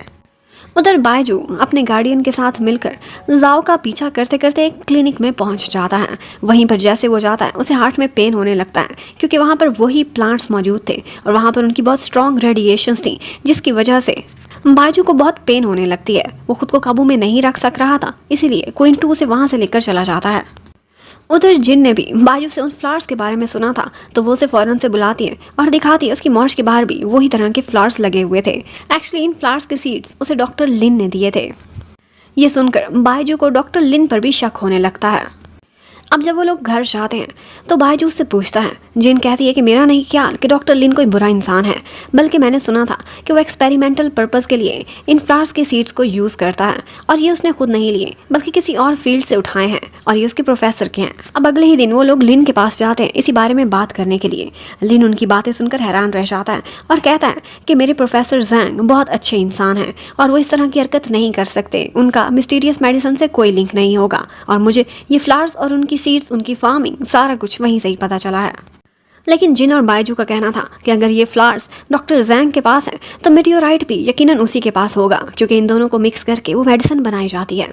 अब वो लोग नेक्स्ट ही डे डॉक्टर लिन के साथ उस कंपनी में जाते हैं। वो जैसे ही जाते हैं तो देखते हैं कि डॉक्टर जैंग की और जाओ की आपस में लड़ाई हो रही है और उसी फाइट के बीच कुछ ऐसा होता है कि बायजू को जाओ चाकू मार देता है। अब डॉक्टर लिन ये देखकर परेशान हो जाता है कि बायजू को फौरन से हॉस्पिटल लेकर जाना पड़ेगा, लेकिन जिनको पता था कि इसे कोई ज़रूरत नहीं, उसकी हीलिंग पावर्स के थ्रू फौरन से उसका घाव ठीक हो जाता है और ये सब कुछ डॉक्टर लिन के लिए एक बहुत बड़ा सरप्राइज था। अब ये देखकर डॉक्टर लिन को भी अंदाज़ा हो जाता है कि बायजू कोई आम इंसान नहीं है। वो कहता है कि मैं तुम लोगों की हेल्प करूँगा और उसके बाद एक सीक्रेट रूम में डॉक्टर लिन के साथ चले जाते हैं। डॉक्टर लिन वहाँ पर उनको एक स्टोन दिखाता है। एक्चुअली ये वही मेटियोराइट था जिसकी बहुत सालों से बायजू को तलाश थी। जब इससे बायजू टकराया था तो इसका कुछ पीस उसके अंदर एंटर हो गया था, जिसकी वजह से वो इमॉर्टल हो गया था और उसमें हीलिंग पावर्स भी आ गई थी। बायजू आगे बढ़कर उसे छूना चाहता था, लेकिन वहाँ पर एक वॉल थी जो उसको प्रोटेक्ट कर रही थी। बायजू लिन से रिक्वेस्ट करता है कि किसी तरह से मुझे आगे बढ़ना होगा और जैसे ही मैं इसे टच करूँगा मेरी बॉडी से वही पार्ट वापस इस मेटियोराइट में ट्रांसफर हो जाएगा, जिसके बाद मैं अपनी इमॉर्टैलिटी को ख़त्म कर सकता हूँ। लेकिन उन लोगों को शक था कि इसी बीच कहीं बायजू की अपनी जान ना चली जाए।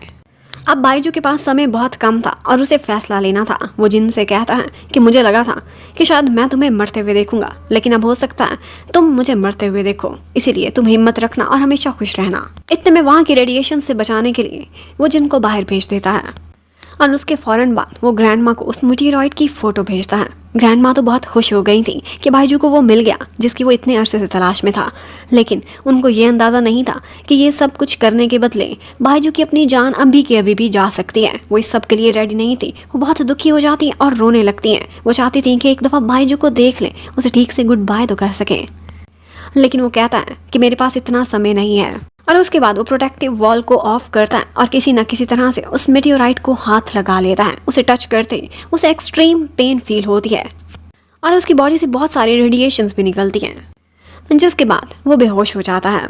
अब ये सारा कुछ होने के बाद जब जिन अंदर जाती है तो उसे समझ नहीं आ रही थी कि बायजू अभी जिंदा है या फिर मर चुका है। इतने में दिखाते हैं कि डॉक्टर लिन वो फ़ौरन से उस मेटियोराइट को वहाँ से चोरी करता है और उसके फेस पर एक शैतानी सी स्माइल थी और वो लेकर वो वहाँ से निकल जाता है। उधर बायजू होश में आता है। जिन उसे एक घाव डालकर देखती है तो पता चलता है कि उसकी कोई भी हीलिंग पावर्स नहीं रही थी। वो अब मॉर्टल हो चुका था, उसकी सारी डिजीजेस ख़त्म थी और वो आम इंसानों की तरह जी सकता है। अब जब तक वो लोग बाहर निकलते हैं ना तो वहाँ पर जाओ था और ना ही डॉक्टर लिन। उनको डर था कि डॉक्टर लिन को किसी ने किडनैप तो नहीं कर लिया। इतने में वो वापस जाने लगते हैं और डॉक्टर लिन को कॉल करते हैं। डॉक्टर लिन फ़ोन उठाता है और कहता है कि जो तुम्हें चाहिए था बायजू वो तुम्हें मिल चुका और जो मुझे चाहिए था वो मुझे मिल चुका, इसलिए अब मुझसे कांटेक्ट मत करना। और फिर हमें डॉक्टर लिन की रियलिटी पता चलती है। एक्चुअली वो उसी गांव से था जहाँ पर वो मेटियोराइट पाया जाता था। जब बायजू उस मेटियोराइट पर गिरा था तो उसकी वजह से वो टूट गया। उस गांव के लोगों पर बहुत सारी मुश्किलात आने लगी थी। जिस किसी को भी उस पत्थर का टुकड़ा छूता था तो वो बीमार पड़ जाता था। इवन कि ये बीमारी उनकी नस्लों में भी रन करने लगी थी। डॉक्टर लिन के डैड ने इस मेटियोराइट से बहुत सारे एक्सपेरिमेंट किए थे और अपने गांव के लोगों को ठीक करने के लिए उन्होंने बहुत मेहनत की थी, लेकिन उनको इलीगल एक्सपेरिमेंट करने पर अरेस्ट कर लिया गया था। और अब डॉक्टर लिन अपने डैड का ये सपना पूरा करना चाहता था और अपने विलेज को बचाना चाहता था। और ये सारी ड्रग बनाने में और उसको एक्सपेरिमेंट करने में डॉक्टर लिन का बराबर का हाथ था। उधर जिन को भी अंदाज़ा हो गया था कि उसमें वो रेयर टाइप की डिजीज़ इसी वजह से आई है क्योंकि उसके फोरफादर्स उसी विलेज से बिलोंग करते थे। और अब वो लोग भी डॉक्टर लिन को तलाश करने के लिए उसी गांव की तरफ चल पड़ते हैं। अब बायजू जब आकर देखता है तो उस विलेज में बहुत सारे बदलाव आए हुए थे और साथ ही साथ वहाँ पर बहुत सी मिस्टीरियस सी चीज़ें भी थीं। पूरा विलेज खाली पड़ा हुआ था कि मानो वहाँ पर कोई सदियों से रहता ही नहीं हो। लेकिन जब वो लोग वहाँ पर रात को स्टे करते हैं तो वहाँ पर एक मिस्टीरियस सी गैस निकलने लगती है जिसे सूंघते ही जिन बेहोश हो जाती है, जिसके साथ ही कोई जिन को किडनैप कर लेता है। अब जब अगली सुबह जिनकी आंख खुलती है तो वो एक गुफा में थी। वो वहां से निकल कर इधर उधर देखने लगती है कि वो किस पॉइंट पर पहुंच चुकी है। एक्चुअली जिन अब उसी मीटियोराइट के करीब पहुंच चुकी थी। वहां पर डॉक्टर लिन भी एक फ्लावर लिए आता है और उससे कहता है कि मुझे तुम्हारा ही इंतजार था, मुझे यकीन था कि तुम जरूर आओगी। जिन उससे समझाती है कि तुमने बहुत बुरा किया, तुम्हारी वजह से, तुम्हारे एक्सपेरिमेंट्स की वजह से कितने लोगों की जान गई। अब जिन वहां से भागना चाहती थी, लेकिन वहां पर एक लेयर थी जो कि बाउंड्री बनाती थी जिसके बाहर वो नहीं निकल सकती थी। लेकिन इतने में चैंग वहां पहुंच जाता है और आकर जिन की हेल्प करता है। वो उस बाउंड्री को भी डिस्ट्रॉय कर देता है और फिर उसे बताता है कि मैंने सब इंतजाम कर लिया है। थोड़ी ही देर में ये पूरा का पूरा विलेज पानी में डूब जाएगा। अब इतने में आगे जिन बायजू से मिल जाती है और वो लोग अपनी जान बचाकर वहां से भागने की कोशिश में होते हैं। अब वो लोग एक माउंटेन पर पहुंच चुके थे और मजे की बात है कि डॉक्टर लिन भी उनके साथ ही वहां पर पहुंच जाता है और वो उसे ऊपर चढ़ाने में हेल्प भी करते हैं। अब वो मीटियोराइट भी खत्म हो चुका था और उसके साथ के डिजास्टर्स भी।